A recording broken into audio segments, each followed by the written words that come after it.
In the natural world, we often witness how a single seed, carried by wind across vast distances, can take root in the most unlikely soil and grow into something magnificent.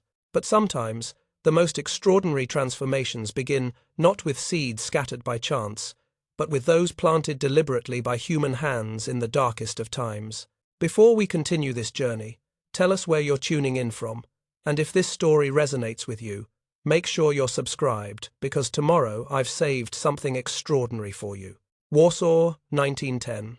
Picture, if you will, a 7-year-old girl standing in the doorway of her father's surgery, watching him tend to patients that other doctors have turned away. The child's name is Irena Krzyżanowska, and what she witnesses in that cramped room will echo through the decades, like ripples spreading across still water.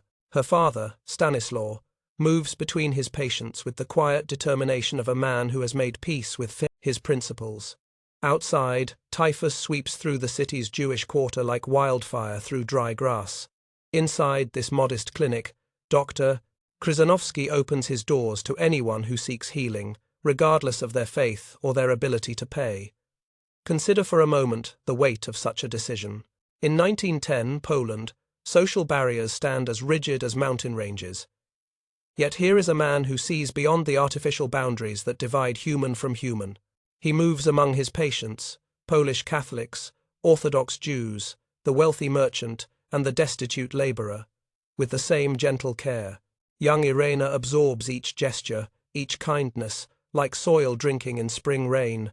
The typhus bacterium is an ancient adversary of humanity, spread by the humble louse, thriving in overcrowded conditions where poverty and desperation converge. It has toppled armies and altered the course of history. Napoleon's retreat from Moscow was hastened not by Russian bullets, but by typhus-carrying lice.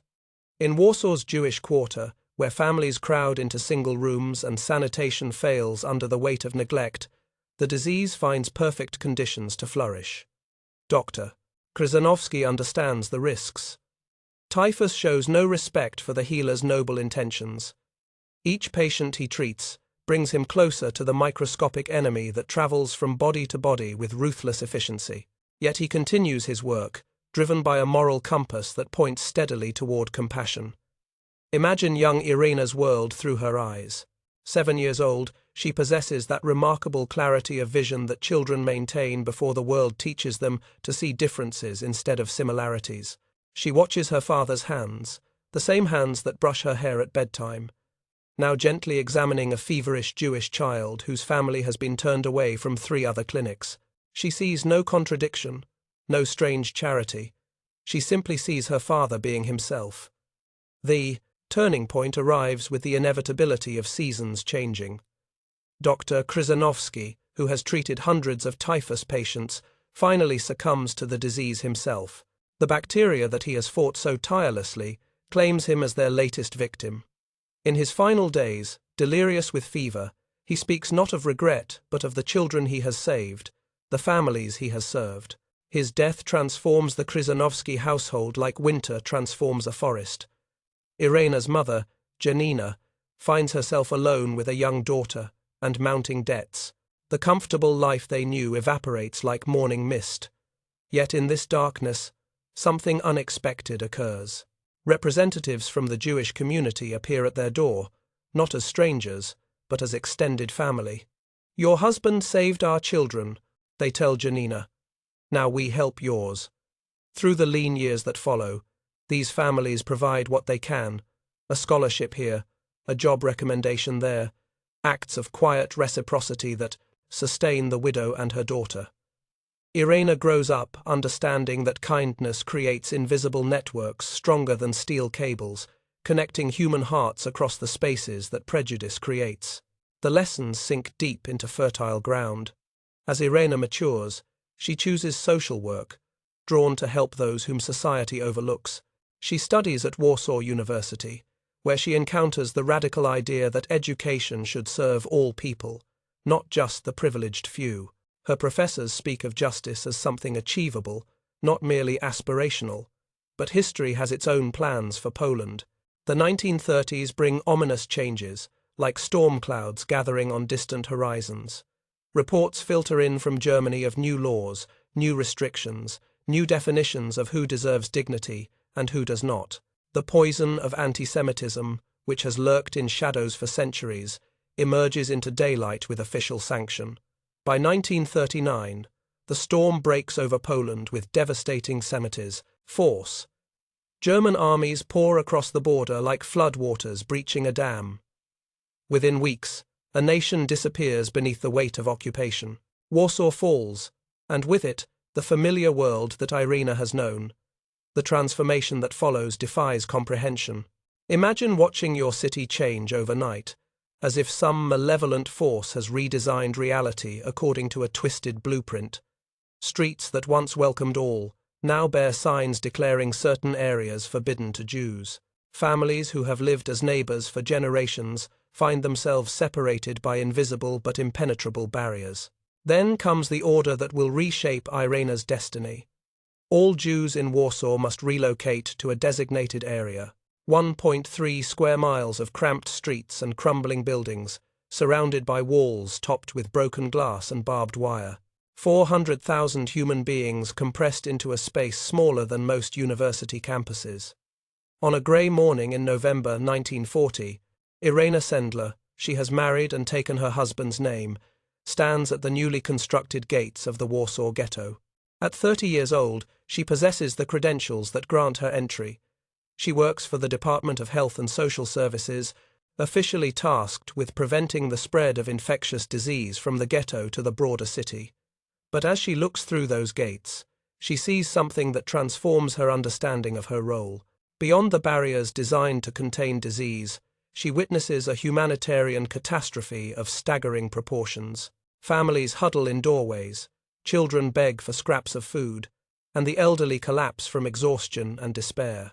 In that moment, Irena remembers her father's hands moving gently over his patients, regardless of who they were or where they came from. She thinks of the Jewish families who supported her mother after his death, their kindness bridging the artificial divisions that others insisted upon. She realizes that the seeds planted in her childhood have been growing all along, their roots spreading deep beneath the surface of her consciousness. The official reason for her presence here, monitoring disease, suddenly seems insignificant compared to the moral emergency unfolding before her eyes. Disease, she understands, is not the greatest threat facing the children behind these walls. The greatest threat is the systematic attempt to erase their existence from the earth. Standing at those gates, Irena makes a decision that will echo through generations. She will do more than monitor disease. She will plant new seeds, seeds of hope, rescue, and resistance. She will create something that has never existed before, an underground railroad operating in broad daylight, a network of compassion that will stretch across Warsaw like an invisible web of salvation. The transformation begins immediately. That very day, she enters the ghetto not merely as a health inspector, but as a Sumter, scout, studying the layout of streets, the patterns of guard rotation, the rhythms of daily life within the walls. She notes which buildings have cellars, which walls might be scaled, which officials might be bribed or befriended. Within weeks, she establishes the first safe house outside the ghetto walls, a modest apartment where Jewish children can hide while documents are forged and permanent placements arranged. She recruits her first accomplice, then her second, then her third. Each person she approaches faces the same choice that she faced at the gates: remain a bystander to history or become an active agent of hope. By winter's end, 10 safe houses operate across Warsaw. 30 families have agreed to hide children, risking their own lives for strangers who share nothing with them except common humanity. A system of signals develops organically. Colored ribbons tied to park benches, chalk marks on specific walls, coded messages passed through networks of friends and colleagues. The Underground Railroad has begun to move. In the coming months, it will evolve with the complexity of a living organism, adapting to every new obstacle, finding ways around every barrier. It will save not dozens, but hundreds, then thousands of children from the darkness gathering over Europe. But on this grey November morning in 1940, as Irena walks through the gates of the Warsaw Ghetto for the first time, she carries only her father's memory, her mother's resilience, and a growing certainty that every child deserves tomorrow. The seeds planted 30 years earlier in a modest clinic are about to bloom into something magnificent and terrible and necessary. The network that will become known across the world is taking its first tentative breath, and like all living things, it will grow in ways that its creator never imagined, sustained by the simple truth that compassion, once planted, has no natural limits to its spread. In nature, we observe how life finds the most extraordinary ways to adapt and flourish, even in the harshest environments. Coral reefs transform barren ocean floors into bustling cities of interdependent life. Mycorrhizal networks beneath forests connect trees across vast distances, allowing them to share nutrients and warnings of danger. But perhaps no natural system rivals the complexity and beauty of what began to emerge beneath Warsaw's cobblestone streets in the winter of 1942. What started as one woman's moral imperative was evolving into something far more sophisticated. A living network of resistance that would grow to encompass hundreds of souls, each playing a crucial role in an intricate dance of deception and salvation. Consider Antoni Dabrowski, an ambulance driver whose weathered hands had guided countless patients to safety through Warsaw's narrow streets. When Irena first approached him with her desperate proposal, she watched his face transform as understanding dawned. Here was a man who had spent his career racing against death, and now she offered him the chance to defeat it entirely. Antoni's ambulance became the first mobile link in the rescue chain. Beneath stretchers carrying genuinely ill patients, he constructed hidden compartments just large enough for sedated infants. The irony was both heartbreaking and perfect. Vehicles designed to transport the sick became vessels of hope for the healthy but condemned. The process required extraordinary precision. Jewish mothers would bring their babies to predetermined locations within the ghetto, often abandoned buildings or cellars where Irena's contacts waited.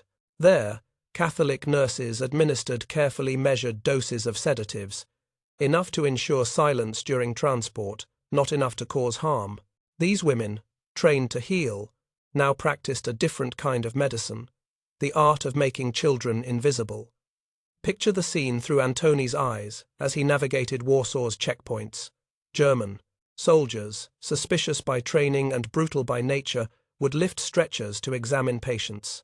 They saw fevered adults, unconscious and clearly ill, never suspecting that wooden boxes beneath contained the future of Polish Jewry, breathing but silent as death itself.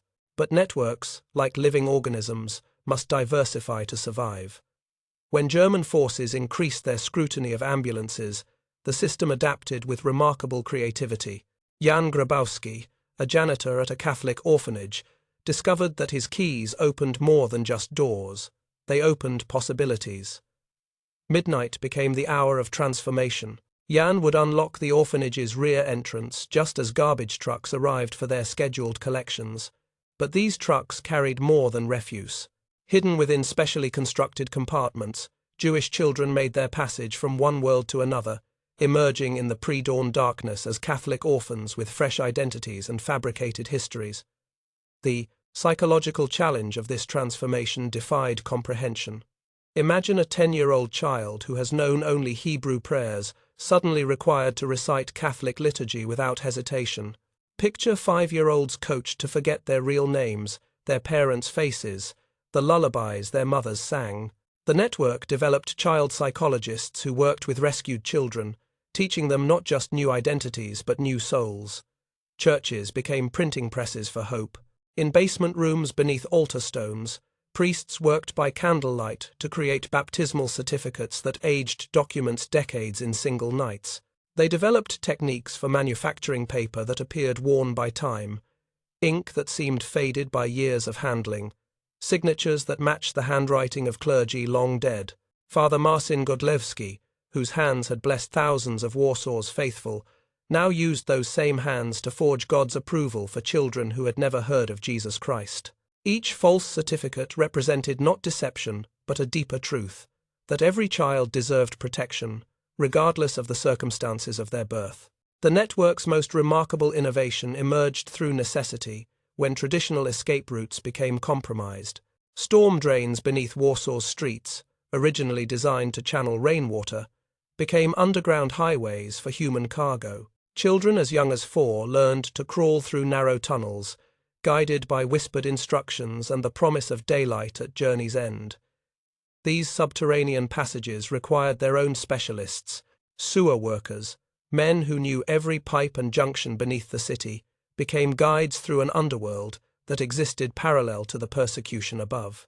They memorized the schedules of maintenance crews, the patterns of flooding during heavy rains, the locations where manholes opened into friendly neighborhoods versus hostile territory, the logistics of maintaining 2,500 false identities demanded organization that rivaled military operations. Irena developed a coding system of breathtaking simplicity and devastating effectiveness. Each rescued child received a number that corresponded to their real name, their false identity, and their current location. These records, written on tissue paper in handwriting so small it required magnifying glasses to read, were sealed in glass jars and buried beneath an apple tree in a trusted friend's garden. Consider the weight of such responsibility. Every name in those jars represented not just a child, but an entire universe of possibility. Parents who might someday search for their offspring, siblings who might one day seek reunion, grandchildren who would never exist if the network failed in its mission. Irena carried the locations of these buried futures in her memory, never writing down the coordinates, trusting only her own mind to preserve the key to reconnection. The network adapted to every German, countermeasure with the persistence of evolution itself. When guards began examining garbage trucks more thoroughly, the system shifted to using coffins. Funeral processions commanded respect even from occupying forces, and the sight of grieving families following horse-drawn hearses triggered no suspicion. Catholic children, coached to weep convincingly, followed caskets that contained not corpses but their Jewish contemporaries, lying still as death until burial grounds released them into new lives. Medical facilities became theaters of elaborate deception. Dr. Helena Schlapinska, a pediatrician whose reputation commanded respect throughout Warsaw, began diagnosing healthy Jewish children with highly contagious diseases. Typhus, scarlet fever, diphtheria, conditions so feared that German soldiers maintained careful distance from any transport vehicle bearing her signature on medical documents. The genius lay in the details. Dr. Schlapinska would actually expose children to mild infections that produced convincing symptoms, slight fevers, skin rashes, respiratory distress, without causing lasting harm. These children, genuinely ill but not dangerously so, passed medical examinations while their hidden companions traveled beneath stretchers or inside medical equipment. By spring of 1943, the network had achieved something unprecedented in occupied Europe. 2,000 children breathed free air beyond ghetto walls, living in convents, orphanages, and private homes across Poland. Each represented a small victory against the machinery of genocide, a life preserved against impossible odds. But perhaps the most remarkable aspect of this underground railroad was how it transformed everyone it touched. Catholic families who had never spoken to Jewish neighbors found themselves raising Jewish children as their own. Nuns who had devoted their lives to contemplation discovered courage they never knew they possessed. Ordinary citizens, bakers, teachers, shop clerks, became heroes through simple acts of sustained decency. The network operated on trust so profound it approached the sacred. No written contracts bound these relationships, no legal documents guaranteed protection. Parents handed their children to strangers, based on nothing more than Irena's promise that love would find a way. Foster families accepted these children, knowing that discovery meant death for everyone involved. And still the network grew. By winter's end, it encompassed not just Warsaw, but surrounding villages where children could disappear more completely into rural communities. Farm families, accustomed to hard work and harder choices, opened their homes to city children who had never seen wheat growing in fields or cows grazing in pastures. The system developed its own language of signals and symbols. A red ribbon tied to a specific park bench meant a safe house had been compromised. Blue chalk marks on designated walls indicated successful transfers. Yellow flowers in church windows signaled that new identities were ready for collection. This visual vocabulary allowed coordination across the city without written communication that could be intercepted and decoded by German intelligence. Training protocols emerged organically as the network learned from experience. Rescued children attended informal schools where they learned Catholic prayers, Polish history from a Christian perspective, and the subtle mannerisms that distinguished Catholic from Jewish cultural patterns. They practiced crossing themselves, genuflecting before altars, and responding to religious instruction with appropriate reverence. The psychological cost of this transformation weighed heavily on everyone involved. Irena watched children emerge from the ghetto bearing the physical marks of malnutrition and the emotional scars of witnessing horrors no child should see. The network developed systems for providing not just physical safety but emotional healing. Catholic families who understood that love could bridge any cultural divide.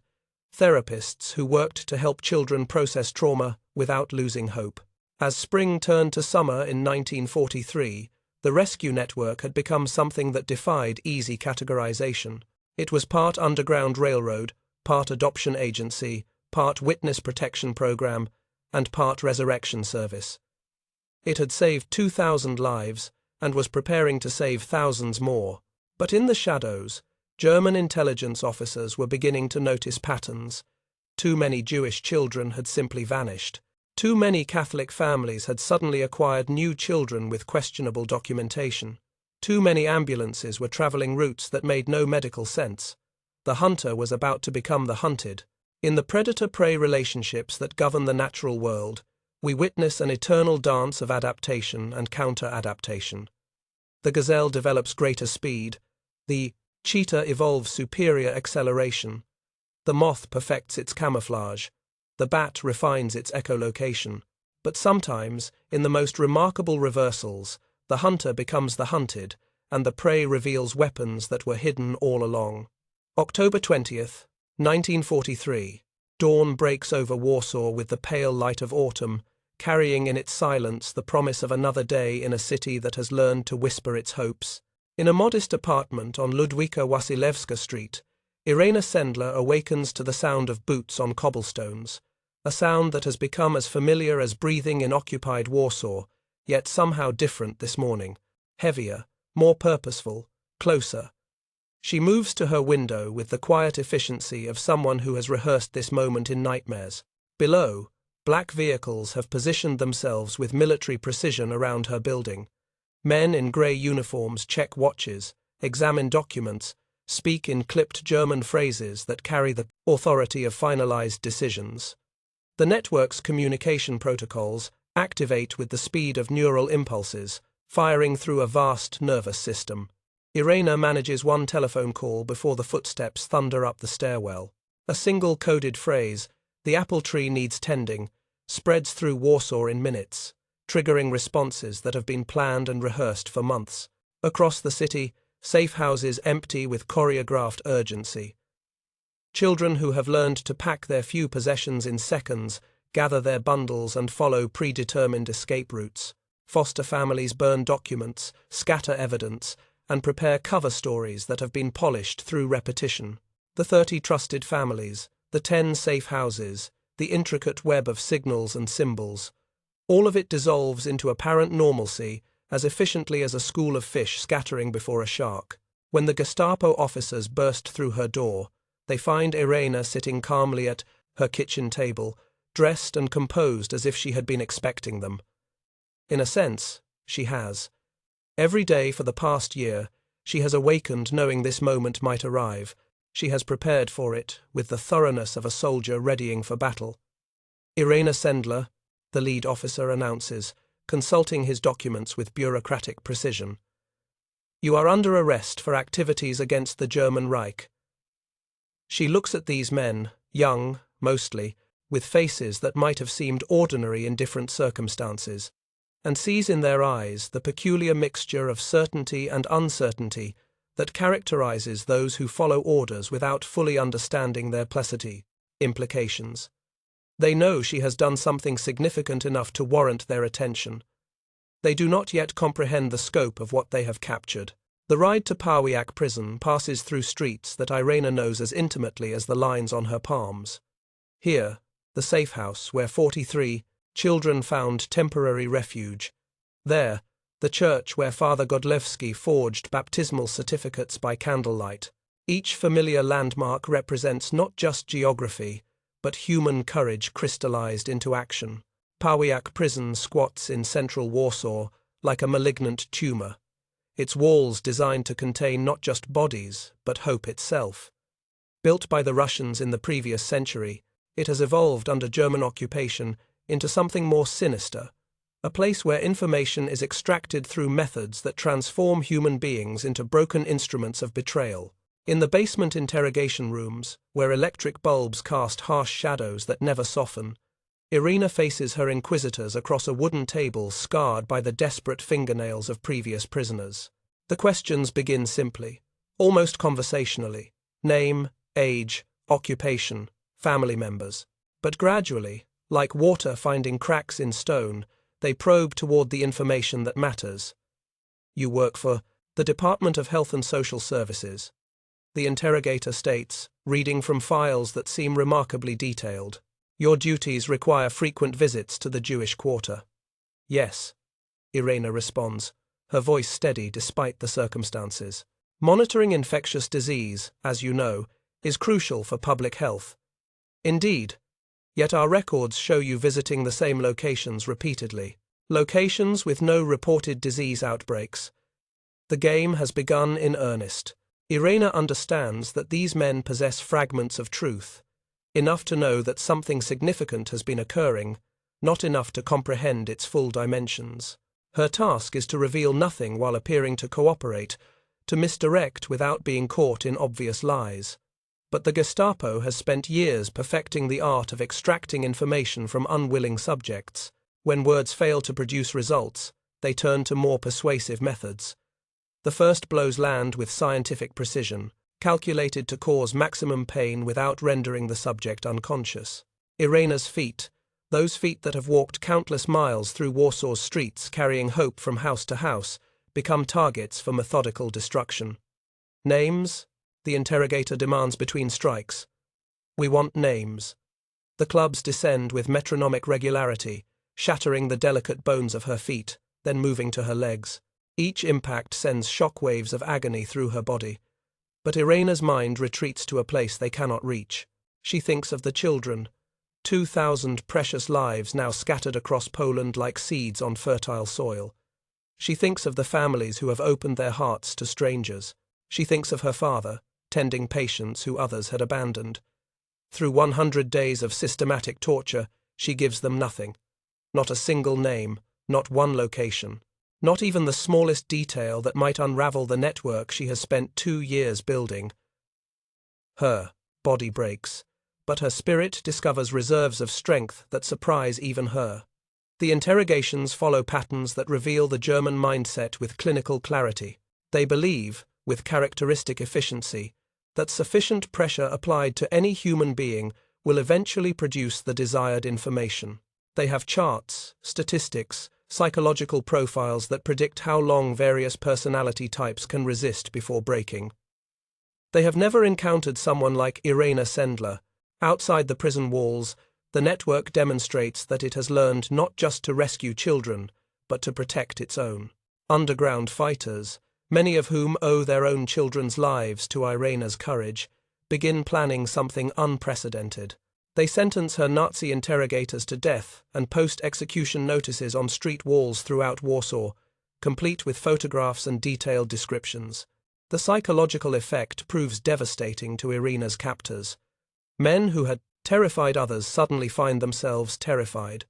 They begin arriving at work in unmarked vehicles, taking different routes each day, requesting transfers to other cities. The hunters have become the hunted, stalked through their own city by adversaries who know every street, every building, every shadow where revenge might wait. Meanwhile, Irina's mother, Janina, embarks on a desperate campaign to save her daughter's life. The same woman who had watched her husband die serving others now faces the prospect of losing her daughter to the same principles. But Janina possesses something that her tormentors lack: intimate knowledge of human nature earned through decades of loss and resilience. She begins by identifying which guards might be susceptible to persuasion, not ideological conversion, that would be impossible, but simple human greed and self-preservation. She liquidates everything she owns, jewelry accumulated over a lifetime, furniture passed down through generations, photographs and mementos that represent irreplaceable memories, all of it converted to currency that might purchase her daughter's life. The bribes flow steadily into receptive hands, a guard who mentions that prisoner transport schedules sometimes change unexpectedly, another who observes that certain cell doors occasionally malfunction, a kitchen worker who notes that some food deliveries include items not listed on official menus. Each small corruption creates a crack in the seemingly impenetrable system. February 13th, 1944. A date that will live in Irena's memory with crystalline clarity.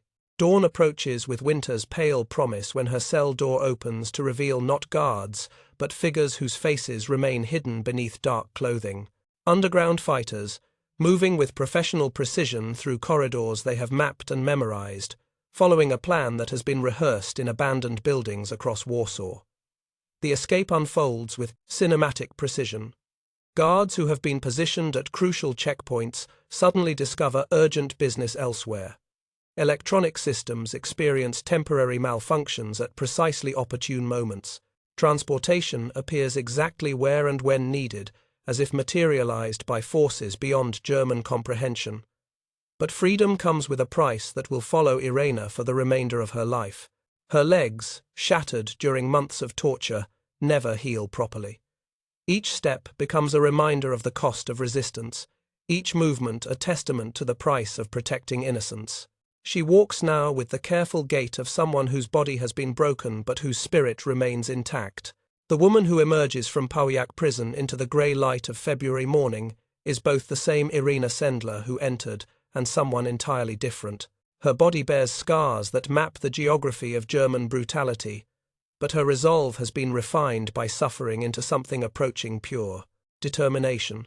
Under the false identity, Klara Dabrowska, she resumes operations with an intensity that borders on the supernatural. The network, having learned to function without its founder, welcomes her return like a body accepting a vital organ restored. But now the system operates with enhanced security protocols developed during her absence. Communication becomes even more coded, more careful. Safe houses multiply and rotate with greater frequency. The 30 trusted families have grown to encompass entire neighborhoods where Jewish children live openly as Catholic refugees, their origins known but never spoken. In the 5 months between her escape and Warsaw's liberation by Soviet forces, Irena coordinates 500 additional rescues. Children continue to flow through the network with the persistence of underground springs. Each life saved a victory against the machinery of genocide. But the most precious cargo remains hidden beneath the apple tree in her friend's garden. 2,500 names, encoded and preserved, waiting for a day when the war ends and families might search for their scattered children. Each entry reads like poetry written in tears. Elżbieta Fikowska, parents unknown, Sacred Heart Convent. David Margulies, now Stefan Kowalski, farm family near Krakow. Sarah Goldman, now Anna Nowak, Sisters of Mercy Orphanage. The jars beneath the apple tree hold more than names. They contain the threads that might someday reweave families torn apart by history. They preserve not just identities, but the possibility of reunion, the hope that love might triumph over the forces that sought to erase an entire people from existence. As Soviet artillery announces the approaching end of German occupation, Irena lies in a safe house, her damaged legs propped on pillows, planning operations that will continue until the final Nazi soldier leaves Polish soil. The hunter has been hunted, captured, broken, and ultimately freed. But the prey has revealed itself to be something far more dangerous than her captors imagined. Not a victim, but a force of nature that adapts, evolves, and ultimately prevails against impossible odds. The network she built will outlive the war that created it, becoming a blueprint for human courage that echoes through generations yet unborn. When forest fires sweep through ancient woodlands, they appear to destroy everything in their path. Yet beneath the ash and apparent devastation, seeds lie dormant, waiting for the precise conditions that will trigger new growth. Some seeds require the intense heat of fire itself to crack their protective shells and begin the process of regeneration.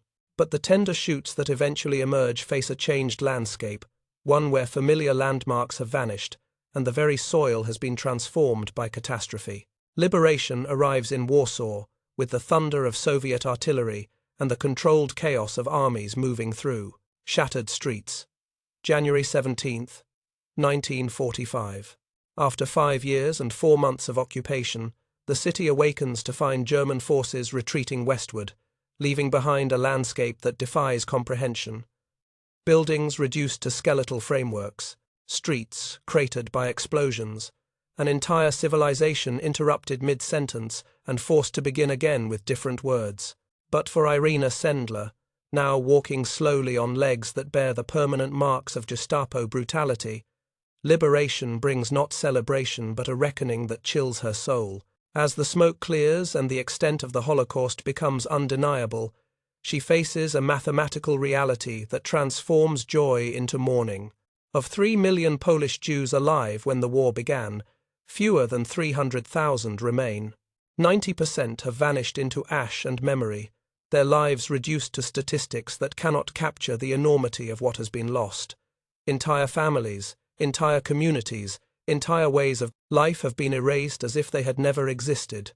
Yet beneath the apple tree in her friend's garden, 2,500 names wait in glass jars like seeds of possibility. Each name represents not just a child saved, but a universe of potential that might yet bloom in the changed world. The question that haunts Irina as she begins the excavation of these buried records is both simple and heartbreaking. Where do these children belong now that the world they knew has disappeared? Consider 5-year-old Elżbieta Fikowska, smuggled from the ghetto as an infant in a carpenter's toolbox, now living with a Catholic family who have raised her as their own daughter. She speaks only Polish, knows only Catholic prayers, and calls her foster parents Mama and Papa, with the complete conviction of genuine love. When Irina appears at their door with documentation proving her Jewish origins, the child stares at this stranger with confusion that breaks hearts across languages. "You are saying, I am someone else?" Elżbieta asks, her small voice carrying the weight of a question that philosophers might struggle to answer. "But I know who I am." The foster mother, tears streaming down her face, holds the child closer. "You are our daughter," she whispers. "Nothing will change that." But in her eyes, Irina sees the terrible knowledge that everything has already changed, that love alone cannot resolve the complexities that liberation has created. Across Warsaw, similar scenes unfold with variations that multiply like fractals. 10-year-old Piotr, now called Stefan, responds only to his Catholic name and speaks of his plans to become a priest, like the man who has been his father figure for 3 years. His circumcision, that permanent mark of his Jewish identity, has been explained away as a medical necessity, and he accepts this explanation with the faith of childhood. When Irina shows him photographs of his biological parents, preserved by neighbors who hoped against hope, for their return, Piotr studies the faces with polite interest, as if examining pictures of strangers from a foreign country. The boy who was born Jewish has become genuinely Catholic not just in practice, but in the deepest chambers of his heart. The psychological trauma of displacement extends beyond questions of religious identity. These children have witnessed horrors that would challenge adult comprehension. Many suffer from what medical professionals are beginning to recognize as a new category of war-related psychological injury. They wake, screaming from nightmares populated by German soldiers. They hoard food with the desperation of those who have known starvation. They flinch at loud noises and search constantly for hiding places in their new homes. Dr. Anna Broder, a psychologist who has survived the war in hiding, works with Irina to develop protocols for helping these children process trauma while preserving their newly constructed identities. We are asking them to be intpert, archaeologists of their own souls. She explains to foster families struggling to understand their children's needs, to excavate memories that their minds have buried for protection while maintaining the new selves that have kept them alive. The few surviving parents who emerge from concentration camps, hiding places, and foreign exile face reunions that defy every assumption about the redemptive power of love. One mother searches through 3 orphanages and 7 convents before finding her daughter, now 8 years old, in a rural farmhouse where she has spent 4 years believing herself to be the farmer's granddaughter. The moment of recognition comes not through facial features, which have changed dramatically, or through remembered words, which the child has forgotten, but through a small birthmark on the girl's shoulder, a crescent-shaped discoloration that had always reminded the mother of a new moon. She displays this mark to the child, as if presenting evidence in a textager's court of law. "You see?" she says, her voice breaking with a mixture of hope and desperation. "You see? You are mine." The child stares at the birthmark with the analytical intensity of a scientist examining an unexpected phenomenon. "Yes," she acknowledges. "The mark is there. Yes, it matches what this strange woman claims to remember. But the recognition she seeks, the emotional bond that should bridge 4 years of separation, remains elusive as winter sunlight." These reunions require a reimagining of what family means in a world where traditional bonds have been severed by catastrophe. Some children embrace their recovered identities with relief, as if they had been waiting unconsciously for permission to remember who they were. Others resist with a ferocity that speaks to the depth of their psychological adaptation. Anna, now 12, has lived for 3 years with nuns who found in her a calling to religious life. She speaks of taking vows, of dedicating herself to God, of spending her life in prayer and service. When her uncle, her only surviving relative, arrives to claim her, she greets him with the cool politeness she might show to any visitor to the convent. "I belong to God now," she tells him with the serene certainty of a mystic. "This is where I am meant to be." The uncle, a man who has spent 3 years searching through refugee camps and displaced person centers, stares at his brother's daughter and sees a stranger wearing a familiar face. The child he seeks to reclaim has been transformed so completely that recovery seems less like reunion than like kidnapping. Irena documents these encounters with the meticulous care of a scientist studying a species adapting to environmental change. Each case teaches her something new about the resilience of human identity and the limits of psychological elasticity. Some children prove capable of maintaining dual identities, moving fluidly between their Jewish heritage and their Catholic experience. Others choose one identity completely, rejecting their past as if it belonged to someone else entirely. The process of reconnection requires detective work that spans continents. Letters arrive daily from around the world, from refugees in America seeking children left behind, from survivors in Palestine hoping against hope that their families might have been preserved, from relatives in South America following rumors and half-remembered stories. Each inquiry launches Irena and her assistants on investigative journeys through the scattered records of war. They trace children through orphanages that have closed, convents that have relocated, families that have emigrated. They cross-reference baptismal certificates with circumcision records, school enrollment lists with deportation manifests, survival accounts with burial registers. Sometimes the mathematics of hope produces miraculous results. A child presumed orphaned discovers that a parent has survived in hiding in another city. Siblings separated during the chaos of evacuation find each other through networks of former resistance workers. Grandparents locate grandchildren they had mourned as lost forever. But more often, the arithmetic of loss yields only confirmation of tragedy.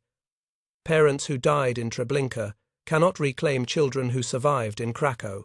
Siblings who perished at Auschwitz will never again embrace the sister who lived through the war in a convent. The living carry forward the memories of the dead, but reunion remains impossible across the boundary that separates existence from extinction. The Catholic families who have sheltered these children face their own agonizing choices. Many have formed bonds of genuine love that transcend the circumstances that created them. They have nursed sick children back to health, celebrated birthdays and achievements, planned futures that included these young souls as permanent members of their families. When biological relatives appear to reclaim their children, these foster families must choose between legal rights and emotional realities, between honoring the past and protecting the present. Some engage in custody battles that make headlines in newspapers, struggling to rebuild after war. Others relinquish their claims with grace, born of understanding that love sometimes requires letting go. The Polish Catholic Church finds itself navigating theological waters that no seminary curriculum had anticipated. How should they counsel families who have raised Jewish children as Catholics? What obligations exist toward children who have genuinely converted versus those who were merely hidden? Can salvation be retroactively invalidated if the circumstances that produced it were based on deception? Cardinal Hollande issues pastoral guidance that attempts to balance competing moral imperatives. Children old enough to choose should be allowed to make their own decisions about religious identity. Younger children should generally be returned to surviving Jewish relatives, but with provisions for maintaining relationships with their Catholic foster families.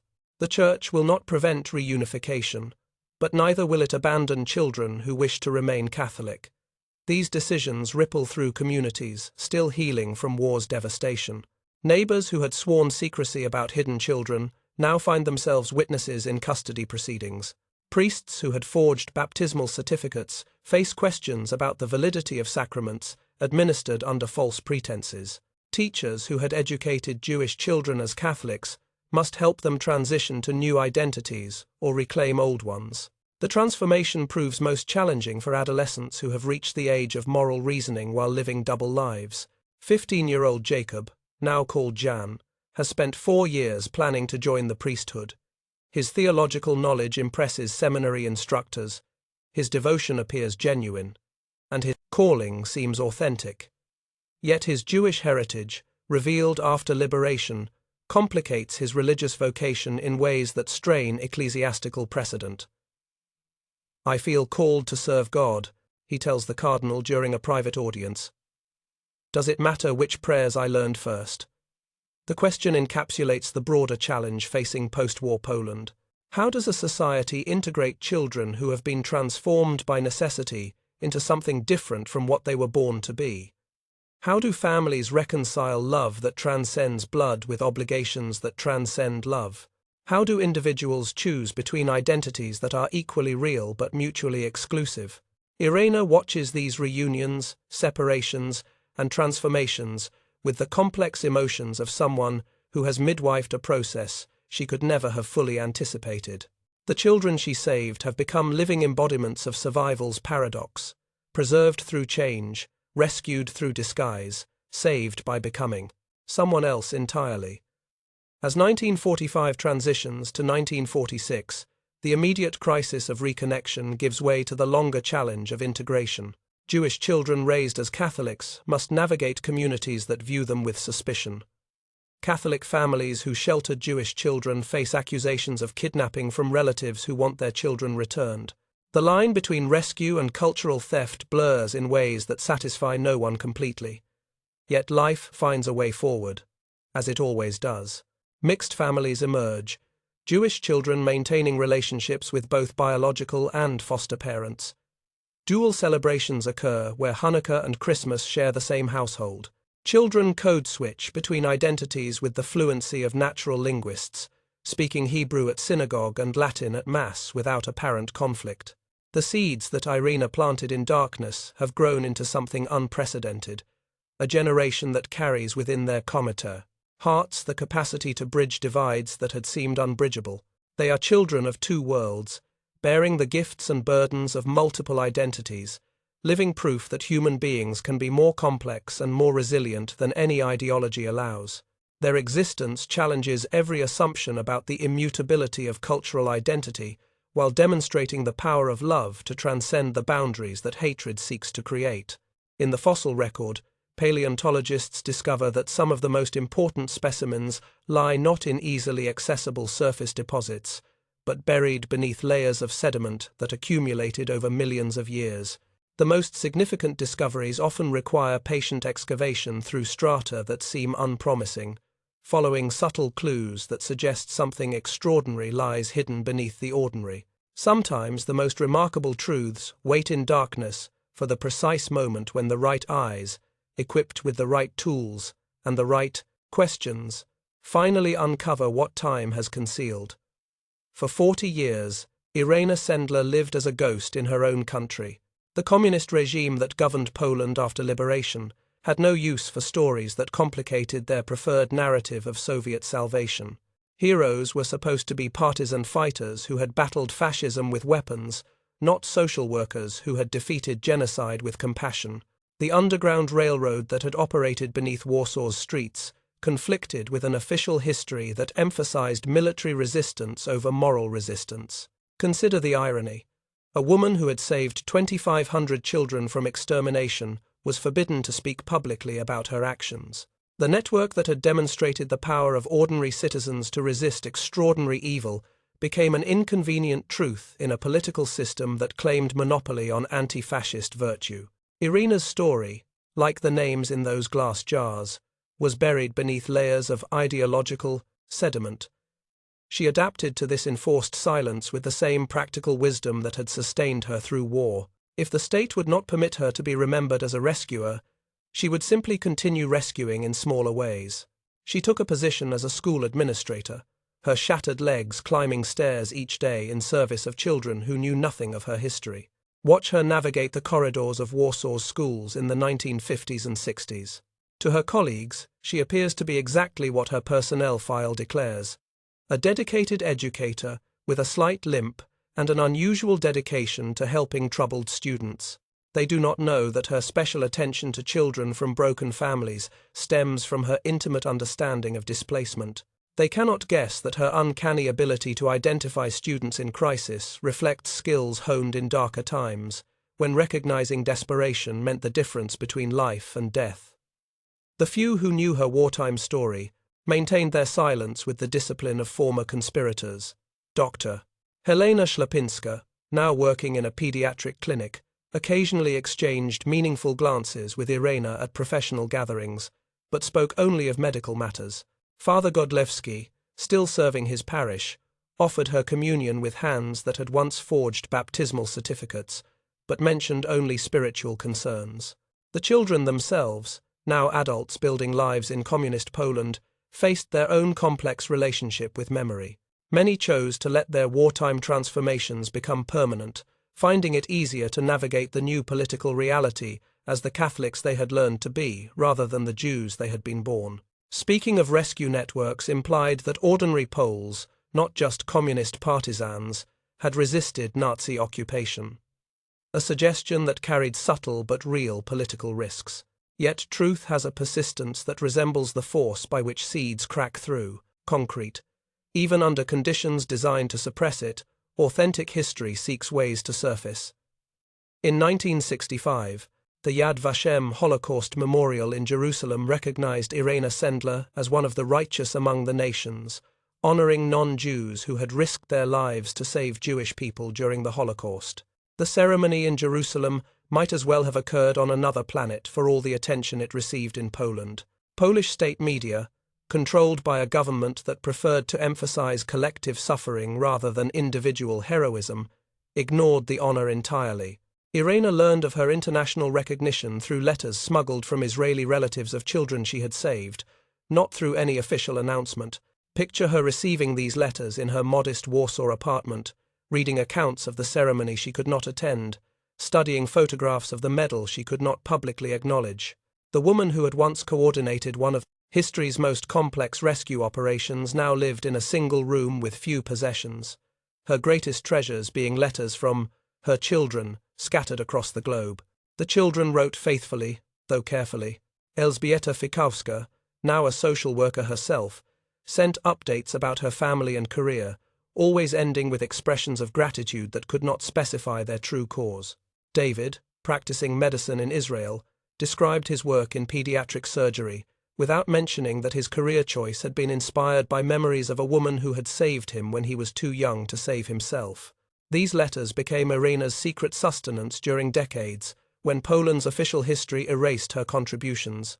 She stored them in a wooden box that served as an informal archive of lives she had touched, evidence of impact that transcended political recognition. Each letter represented not just personal connection, but proof that goodness, once activated, continues to ripple through generations. The transformation began in the most unlikely place imaginable, a high school classroom in Uniontown, Kansas, population 1,800, 9,000 miles from Warsaw. In 1999, Norman Conrad assigned his students a National History Day project that would require them to research an unsung hero from the Holocaust. 4 students, Megan Stewart, Sabrina Coons, Elizabeth Cambers, and Janice Underwood, discovered a brief reference to Irina Sendler in a magazine article about Holocaust rescuers.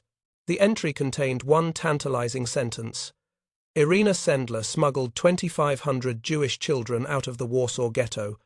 No additional details, no explanation of how this had been accomplished, no information about whether she had survived the war. Picture these teenagers, products of rural Kansas, attempting to comprehend the magnitude of what that single sentence implied. They understood the Holocaust as historical fact, but 2,500 children rescued by one person? The number seemed impossible, like claiming someone had single-handedly emptied an ocean with a teaspoon. Their initial research yielded almost nothing. Libraries contained no books about Irina Sendler. Internet searches, primitive by today's standards, returned minimal results. It appeared that one of the most remarkable rescue operations in human history had left barely a trace in accessible historical records. Megan Stewart, 16 years old and possessed of the kind of determination that drives great discoveries, decided to write directly to Poland. She composed letters to Warsaw's city government, to Polish historical societies, to anyone who might possess information about this mysterious woman who had saved so many children. Weeks passed without response. Then, impossibly, a letter arrived from Poland, written in careful English by a translator working for an elderly woman who claimed to be Irina Sendler herself. Not only had she survived the war, she was alive, 90 years old, and living in a Warsaw nursing home. The psychological impact of this discovery on the Kansas students resembled the moment when archaeologists realize they have uncovered not just artifacts, but an intact tomb that had been sealed for millennia. History that seemed distant and academic suddenly became intimate and immediate. The Holocaust, which they had studied as a concluded tragedy, revealed itself to contain living witnesses whose stories had been waiting decades for someone to ask the right questions. Their correspondence with Irina evolved into something unprecedented in Holocaust education. Through letters, emails, and eventually telephone calls, 4 American teenagers developed a relationship with a Polish rescuer that bridged not just geography but generations. Irina, who had been forced into silence for 40 years, found herself finally able to speak about her wartime experiences to listeners who approached her. Story with wonder rather than political calculation. The students channeled their research into a theatre project they titled Life in a Jar, referring to the glass containers that had preserved the names of rescued children beneath the apple tree. Their one-act play, performed initially for local audiences in Kansas, dramatized Irina's story with the earnest intensity that only high school students can bring to historical material they have personally discovered. The impact proved extraordinary. Audiences who had never heard of Irina Sendler found themselves weeping as teenage actors portrayed scenes of rescue, capture, torture, and redemption.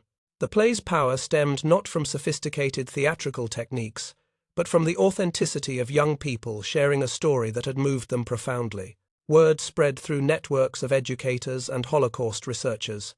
The Kansas students received invitations to perform their play at universities, conferences, and Holocaust memorials.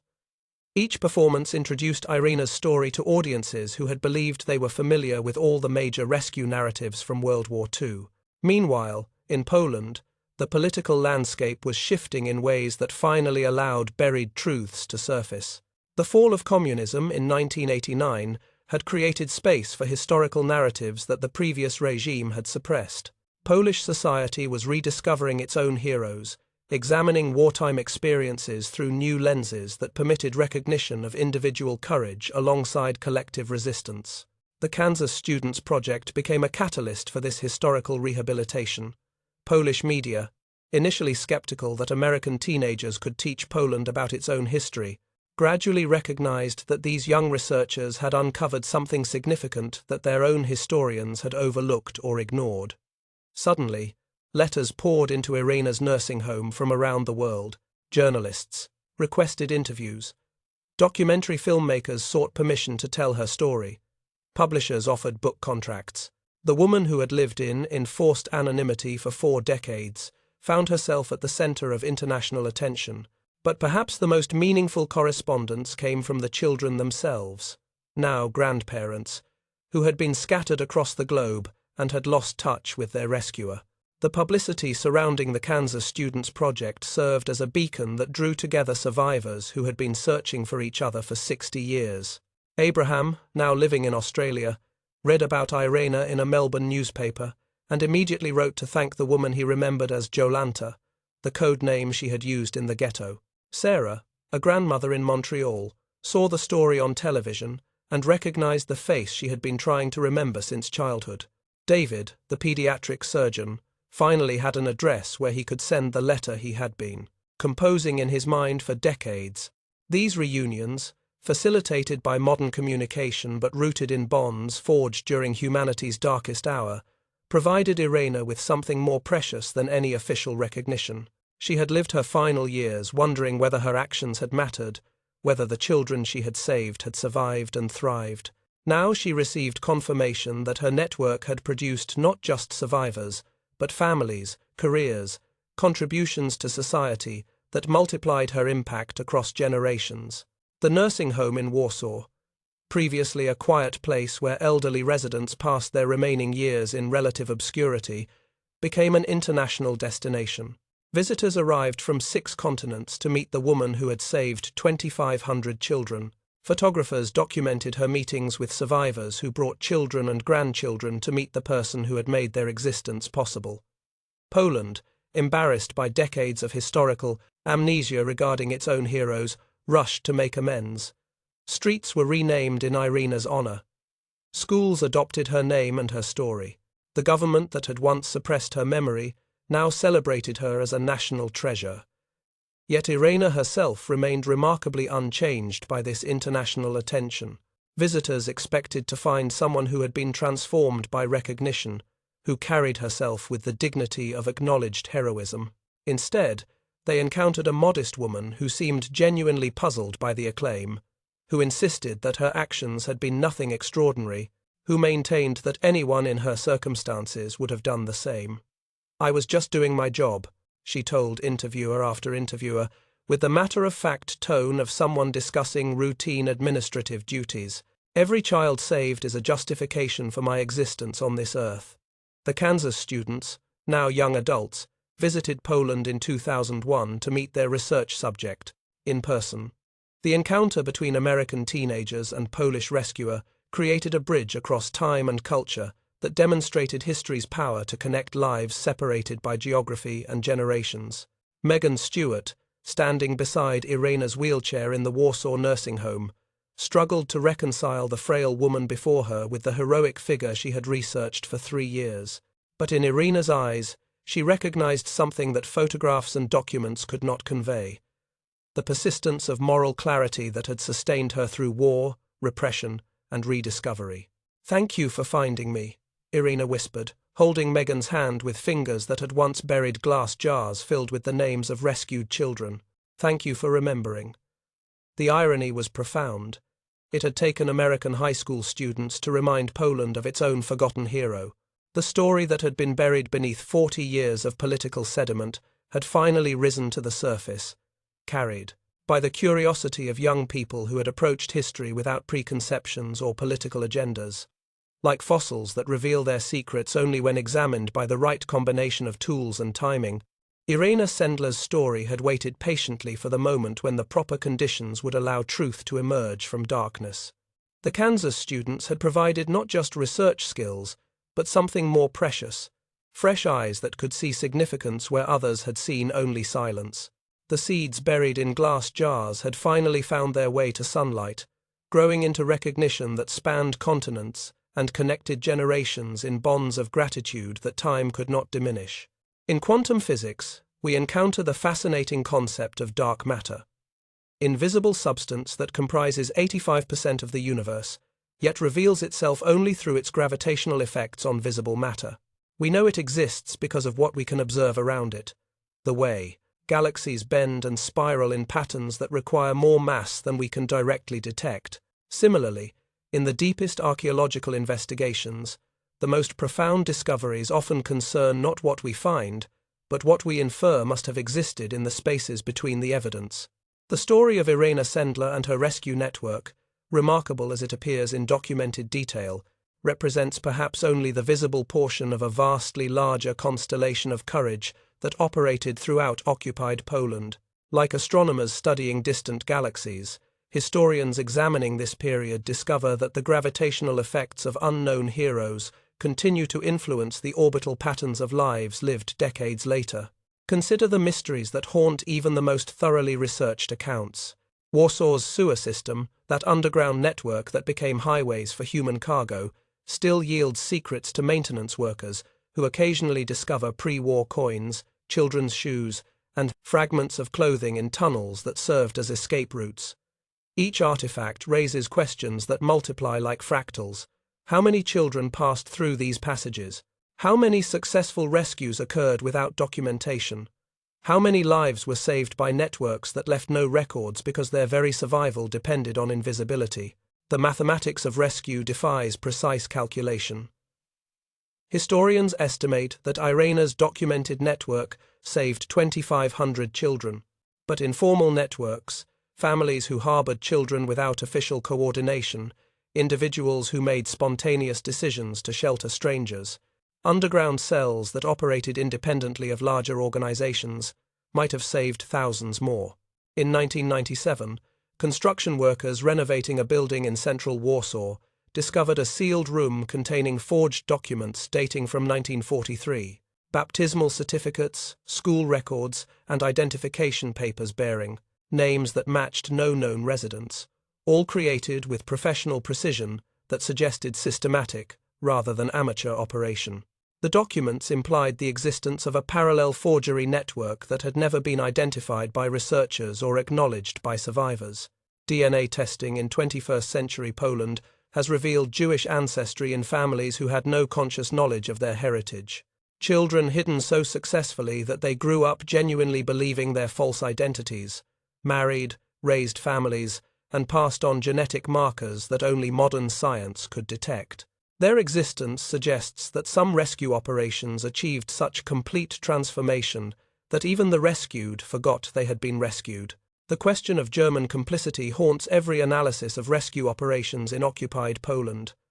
How many children passed through checkpoints with the tacit permission of German soldiers who chose to look away at crucial moments?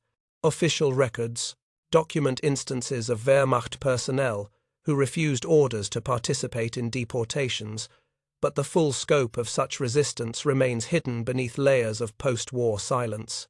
Hans Deckmann, a German transport officer stationed in Warsaw from 1942 to 1944, left a diary that was discovered only in 2003, hidden in his family's attic for nearly 60 years.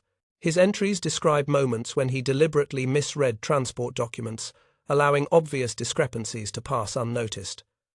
"Today I pretended not to notice that the girl in the green coat was circumcised," reads one entry. "Tomorrow I will remember nothing." How many similar diaries remain hidden?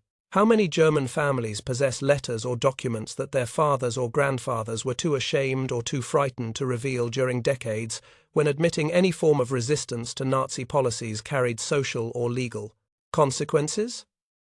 The 30 Polish families who officially participated in Irena's network represent only those who came forward after the war ended. But demographic analysis of Warsaw's population suggests that hundreds of additional families must have sheltered Jewish children without ever acknowledging their roles. Fear of post-war retribution, concern about property claims, and simple desire for privacy motivated many rescuers to maintain silence even after liberation.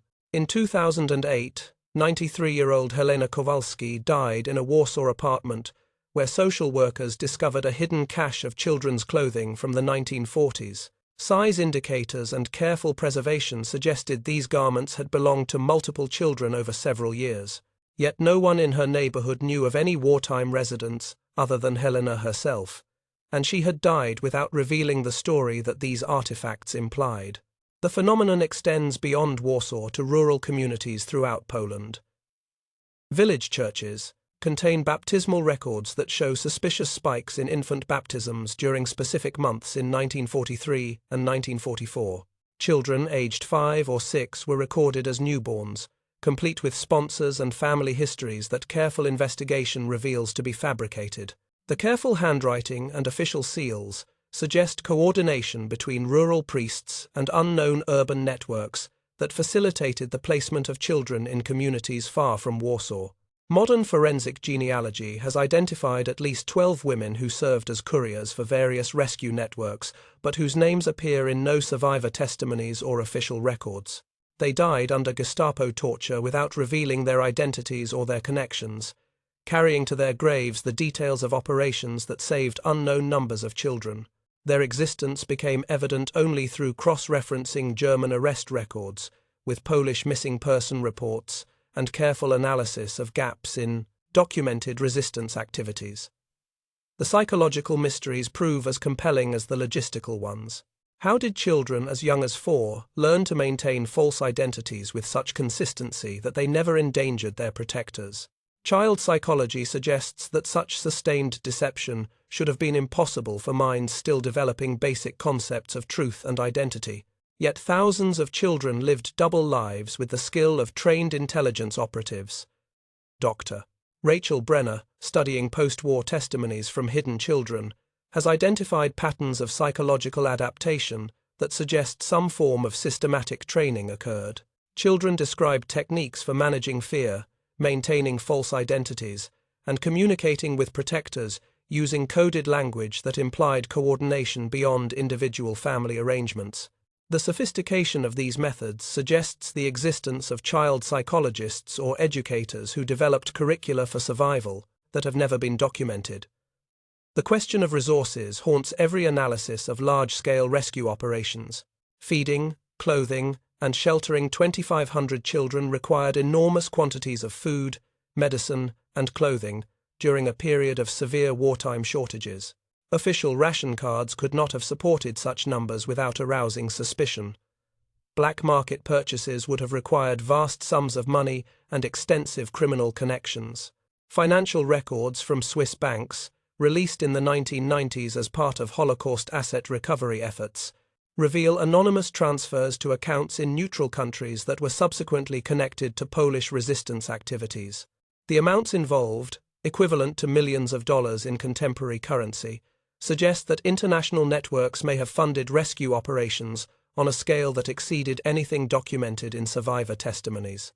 The Vatican archives, partially opened in 2019, contain correspondence between Polish clergy and Roman officials that references charitable activities involving displaced children in language that appears designed to obscure rather than clarify the scope of church involvement in rescue operations.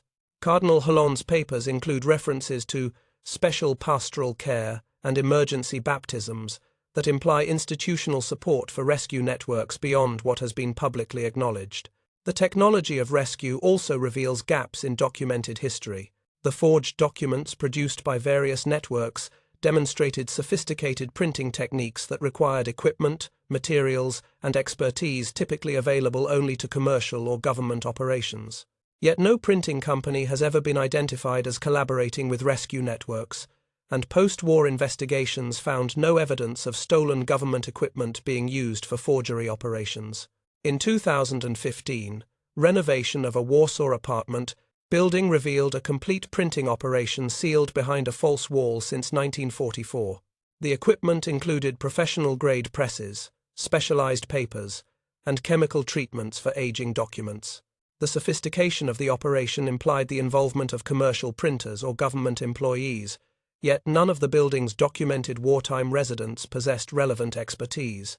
Modern computer analysis of surviving forged documents has identified at least 7 distinct printing operations based on paper composition, ink chemistry, and typographical characteristics. Only 3 of these operations have been connected to known rescue networks, suggesting that rescue forgery was more widespread and sophisticated than survivor testimonies indicate. The mystery extends to transportation networks that moved children across occupied Poland and into neutral or less dangerous regions. Railroad workers, truck drivers, and boat operators must have participated in Métis' systematic transportation of hidden children, yet few transportation workers have ever been identified as rescue participants. The absence of such testimony suggests either extraordinary security protocols or post-war decisions by transport workers to remain silent about their wartime activities. Soviet archives, gradually released since the 1990s, contain references to Polish civilians who assisted Jewish refugees but whose activities did not align with communist partisan operations. These individuals, described in Soviet intelligence reports as independent operators, rescued children and adults without coordination with official resistance movements. The reports suggest that hundreds of such operators existed throughout occupied Poland, but Soviet authorities made no effort to identify or contact them after liberation. The most haunting mysteries involve the children who were rescued but whose stories remain unknown. Red Cross records from displaced persons camps show thousands of Jewish children who survived the war but could provide no information about how they had been hidden or who had sheltered them. Some were too young to remember details. Others had been traumatized into selective amnesia. Still others appeared to have been coached to maintain permanent silence about their wartime experiences. These unknown rescued represent perhaps the most successful rescue operations, children whose false identities became so complete that even they forgot their origins.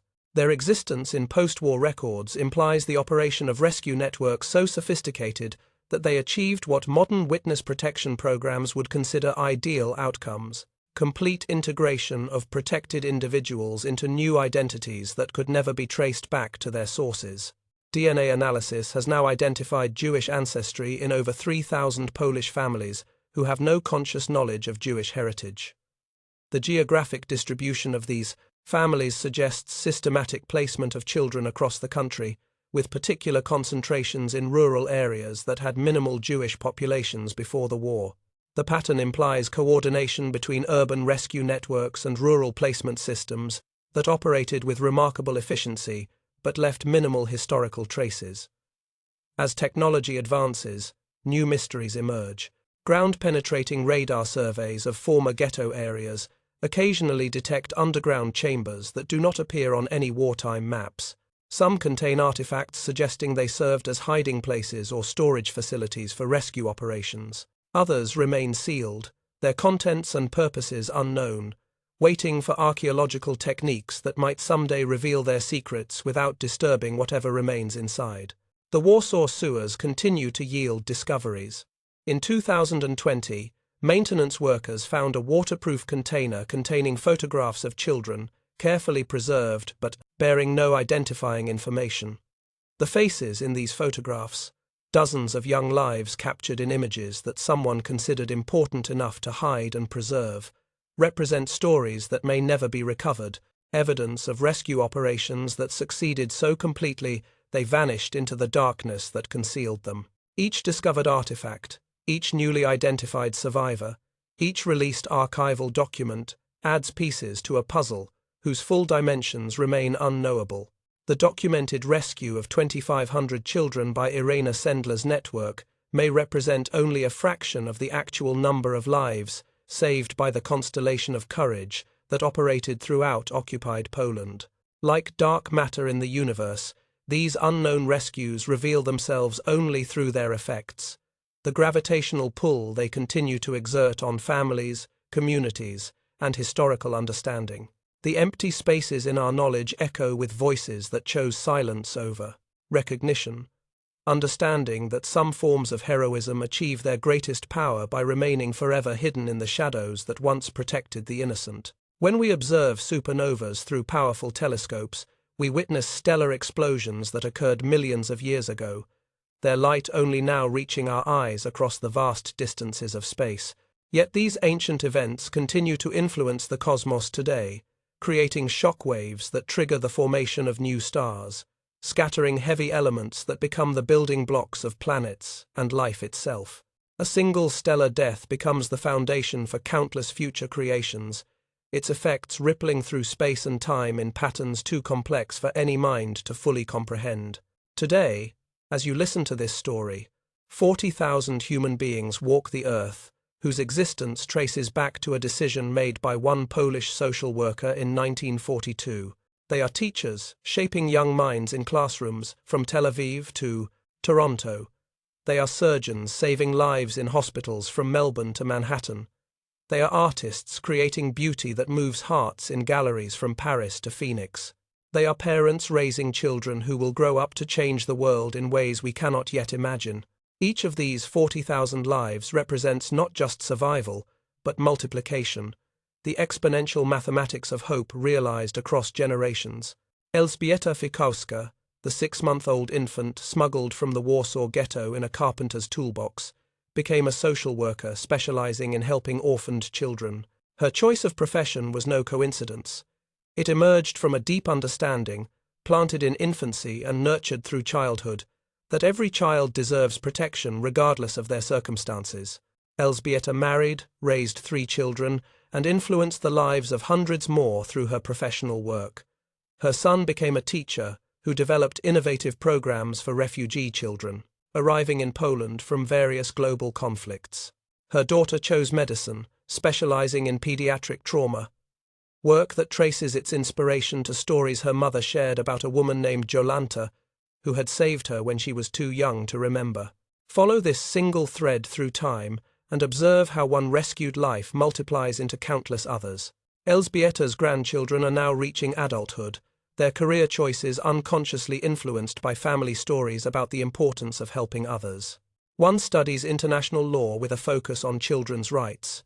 Another pursues engineering, hoping to design systems that can provide clean water in refugee camps. A third has chosen journalism, drawn to telling stories about people who make extraordinary sacrifices for ordinary humanity. David Goldman, hidden as a child in a Catholic boarding school where he learned to answer to the name Stefan, became one of Europe's leading pediatric heart surgeons. The boy who once lay still as death in an ambulance while crossing German checkpoints grew up to restart hearts that had stopped beating. His surgical innovations have saved thousands of children, each life preserved, extending the ripple effects of Irina's original decision to build a rescue network. Dr. Goldman never spoke publicly about his childhood during his early career, focusing instead on perfecting techniques that could repair hearts damaged by congenital defects.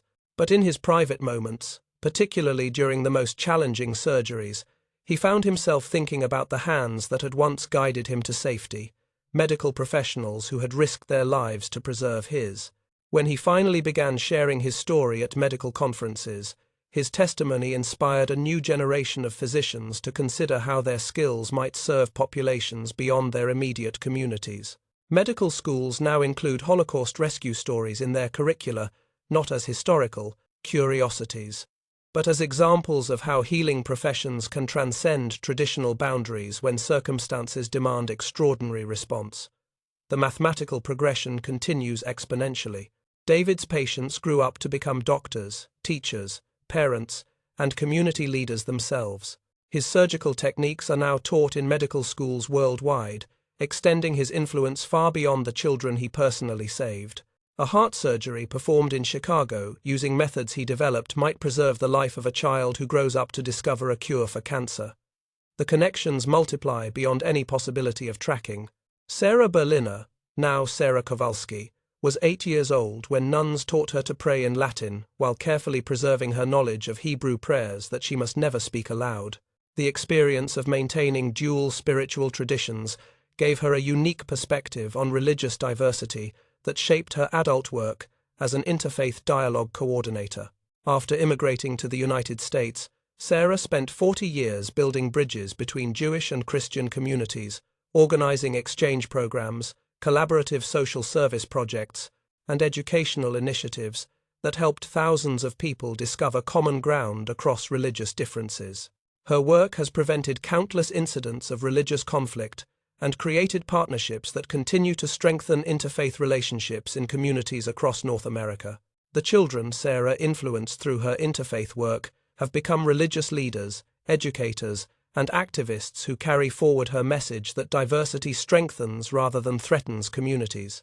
Rabbis trained in programs she developed now serve congregations where they work closely with Christian and Muslim leaders on shared social justice initiatives. Christian ministers who participated in her exchange programs have created inclusive congregations that welcome interfaith families without requiring conversion or compromise of deeply held beliefs.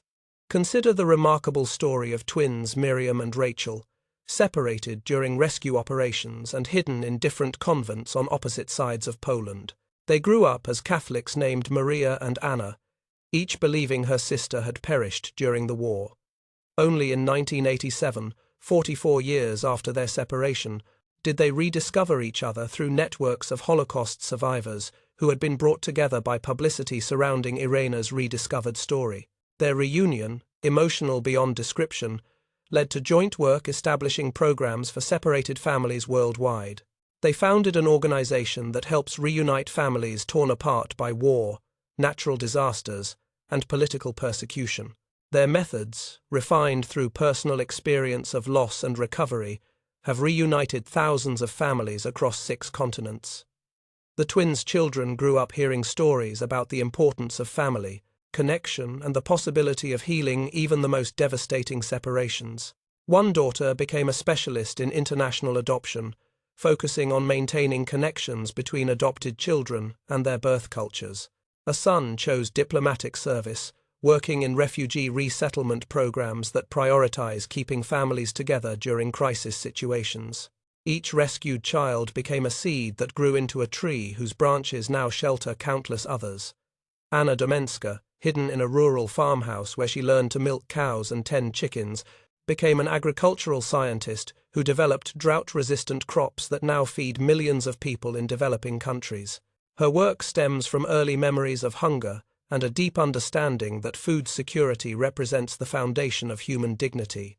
The boy, known as Piotr during his years in hiding, chose the name David when he reclaimed his Jewish identity after the war. He immigrated to Israel, where he became a hydrologist whose innovations in water conservation and management have turned desert regions into flourishing agricultural communities. Technologies he developed for Israeli kibbutzim are now used in arid regions worldwide, providing water access for populations that previously faced chronic shortages. David's son became a peace activist, using water rights as a framework for building cooperation between Israeli and Palestinian communities.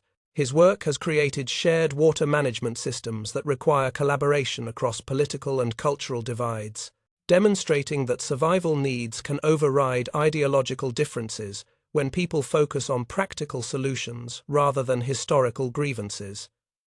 The multiplication continues in ways that defy tracking.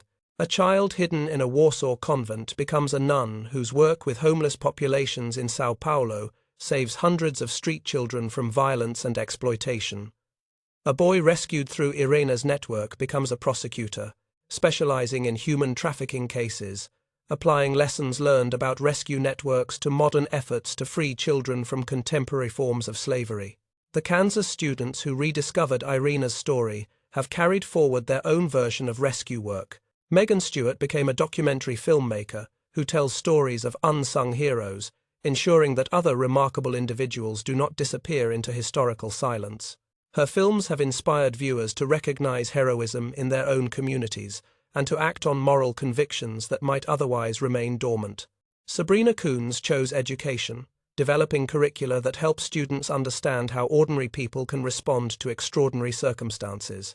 Her programs are now used in schools across the United States, teaching young people that heroism is not limited to famous figures, but can emerge from anyone willing to act on principles of human dignity and compassion. The ripple effects extend into unexpected areas. Modern refugee organizations study Sendler's network as a blueprint for crisis response, analyzing the organizational structures, communication, methods, and psychological support systems that enabled such remarkable success under impossible conditions. Her techniques for managing trauma in displaced children now appear in United Nations protocols for refugee assistance worldwide. Child protection services in multiple countries have adapted methods developed by Irina's network for maintaining detailed but secure records of vulnerable children. The coding systems used to preserve identities of hidden children have evolved into sophisticated database management techniques that protect sensitive information while enabling authorized personnel to access crucial details when needed. Research into the psychological resilience demonstrated by hidden children has contributed to modern understanding of childhood trauma and recovery. Therapeutic techniques now used to help children cope with abuse, displacement, and family separation trace their origins to methods developed by the informal network of caregivers who supported Jewish children living under false identities. The annual gatherings of Irana's children and their descendants have become international events that demonstrate the power of moral courage to create lasting communities. These reunions bring together people from 6 continents who share no common language, culture, or religion, except their connection to a woman who decided that every child deserved tomorrow. At the 2007 gathering in Warsaw, 97-year-old Irina sat in her wheelchair surrounded by over 400 people whose existence traced to her actions. Children, grandchildren, and great-grandchildren of rescued individuals had traveled from around the world to meet the woman whose courage had made their lives possible. She studied their faces with wonder, trying to reconcile the infants and children she remembered, hiding in toolboxes and coffins with the accomplished adults and thriving families before her. A prominent surgeon introduced her to the teenager who would soon begin medical school, inspired by family stories about the importance of healing work. A teacher brought her granddaughter who planned to work with refugee children, carrying forward traditions of protection that had begun in the Warsaw Ghetto. "I could have done more," Irina insisted to the end, even surrounded by overwhelming evidence of her impact. "This regret will follow me to my death." But the mathematics of infinity suggests otherwise. When we consider the full scope of lives touched by her actions, not just the 2,500 children directly rescued, but the 40,000 descendants, the millions who have been helped by organizations that adopted her methods, the countless individuals inspired by her story to their own acts of courage, we approach numbers that transcend measurement. Modern computer modeling attempts to calculate the full impact of rescue networks like Irina's discover that the effects multiply so rapidly across generations that precise calculation becomes impossible. Each life saved triggers cascading consequences that branch into millions of possibilities. A child rescued in 1943 might become a scientist whose research leads to medical breakthroughs that save millions of lives. A descendant of that child might become a teacher who inspires students to choose careers in public service, creating ripple effects that influence thousands of future decisions. The phenomenon resembles what chaos theorists call the butterfly effect, small changes that propagate through complex systems to create enormous consequences. But unlike the random perturbations studied by chaos theory, Irana's actions represented intentional choices guided by moral principles. She introduced purpose into historical chaos, creating patterns of causation that continue to generate positive consequences decades after her death. When Irina Sendler died on May 12, 2008, at age 98, she left behind a legacy that defies conventional measurement. Schools bear her name on 6 continents. Streets in dozens of cities honor her memory. The Irina Sendler Award recognizes individuals who demonstrate extraordinary courage in protecting vulnerable children. But her true monument exists in the living networks of connection that continue to expand around the world. Every child inspired by her story to choose a career in teaching, medicine, or social service extends her influence. Every parent who decides to adopt a child in need multiplies her impact. Every individual who acts on the conviction that human dignity transcends artificial boundaries carries forward her legacy. The 2,500 children she saved have become 2,500 infinities, each life representing unlimited potential that branches into possibilities we cannot foresee. Their descendants will cure diseases, create art, build bridges across cultures, and solve problems that we cannot yet imagine. Some will become heroes whose stories inspire future generations to acts of courage that seem impossible until they become inevitable. In the end, Irina Sendler's greatest achievement may not have been saving 2,500 children from death, remarkable as that accomplishment was. Her greatest achievement may have been demonstrating that one person, guided by moral conviction and supported by communities of conscience, can plant seeds that grow into forests of human possibility. Every morning, as 40,000 of her extended family members wake up around the world and begin their daily work of making the world more hospitable for human flourishing, they carry forward the simple truth that sustained her through darkness. Every child deserves tomorrow, and every tomorrow contains the potential for transformation that can illuminate the entire world. The seeds she planted in darkness have grown into light that will never be extinguished.